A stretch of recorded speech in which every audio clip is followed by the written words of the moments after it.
The Lights Beneath Svalbard, Episode 7, The Final Recording.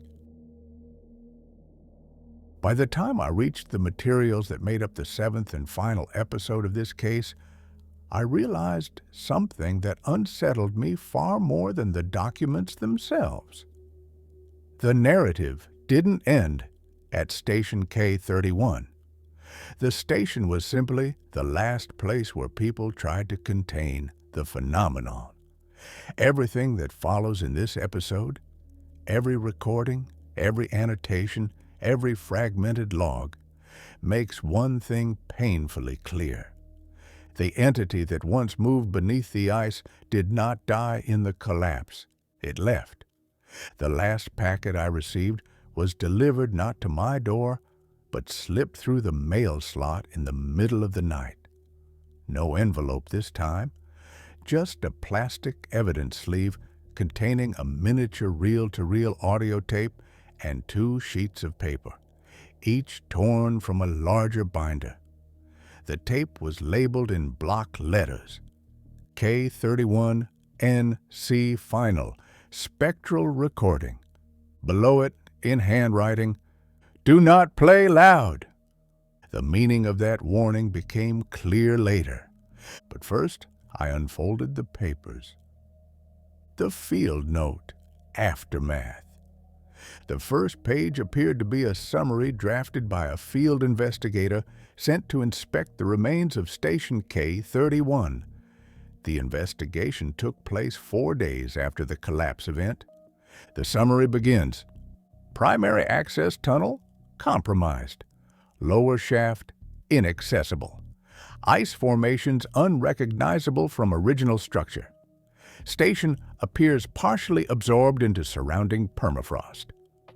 The investigator's notes grow more frantic in tone as the summary continues. Thermal imaging reveals heat residuals not consistent with human presence. Directed streaks in ice walls running south along structural grain. A margin note, residual trails, migration indicators. On the second page, no remains found of missing personnel, no equipment fragments, no structural debris corresponding to lost sections. Absence of material suggests displacement rather than destruction. Displacement, the same word used earlier in the logs. Whatever took the missing crew did not crush them, it moved them. Whether alive or not, no remains were recovered. The last official line on the page reads, "Recommend suspension of further facility visits until environmental stability confirmed." But beneath that, in different handwriting, one more line had been added. Stability, not the issue. It left. What the final recording was, the real centerpiece of this final packet, was the mini reel-to-reel tape. Easily the most disturbing artifact in the entire case. It contained the last known recording captured at Station K31, recovered from one of the observation devices found partially encased in ice near the surface exit. The tape was marked NC Final, indicating it was part of the night cycle recordings, but its exact timestamp was ambiguous. The ink was smudged as though someone had tried to erase or obscure the numbers. I threaded the tape through a handheld player I use strictly for archival work. The moment the tape started moving, I understood the warning. This recording was not meant to be played at high volume, not because it's loud, but because the low-frequency tones inside it are deeply, instinctively disturbing. They sit in a range the human nervous system does not handle well. The recording begins with absolute silence, the kind you only hear deep underground when the world above is distant and irrelevant.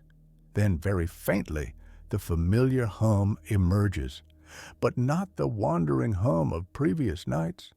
This hum is steady, calm, purposeful. A human voice breaks through, shaky but clear. This is, I don't know who will find this. Lower sensors, active again, something above shaft. The voice cuts off. A brief burst of static follows, then the hum rises, subtly but unmistakably, as though reacting to the speaker. Another voice enters, closer to the microphone. If anyone hears this, the lights are moving through the walls. We're leaving now. If system logs survive. The tape distorts violently. For several seconds, the recording becomes a jumble of seismic interference and distant cracking. But beneath the noise, there is a rhythmic pulse. Deep, slow, heavy. A heartbeat, a scrape of metal, a gasp. Footsteps running, a whispered voice, "It's above us!" A second voice, "That's impossible!" A sound interrupts him. A crack, sharp, crystalline, like a sheet of ice splitting open from the inside. The pulse grows stronger, not pounding, just steady, like something enormous shifting weight. The recorder picks up a distant rushing sound, not wind, not machinery, something fluid moving where nothing fluid should exist. Then a third voice comes through, close enough that his breath hits the microphone. "It's in the walls. Move now." The next 10 seconds of the tape are corrupted, but a faint pattern emerges under spectral analysis. 3 short pulses, 1 long, the same pattern used in the early communication tests. Only now, the sound is not coming from a seismic instrument. It reverberates through open air. Someone shouts, "It's not underground, it's on the surface." And then, a noise I cannot adequately describe. A deep, resonant displacement, like an entire glacier shifting forward a meter in one breath. The recorder trembles. The microphone distorts. The hum surges into a layered vibration that almost forms a syllable. Not speech, not exactly, but a shape of sound mimicking the rhythm of human language. 2 more knocks, light, deliberate. Someone whispers, "It learned our signals." Another replies, "No, it knew them before." The collapse intensifies, not falling stone, but ice reconfiguring, twisting in unnatural spirals. And then the most important moment of the recording, a final pulse, unlike any before, followed by absolute silence.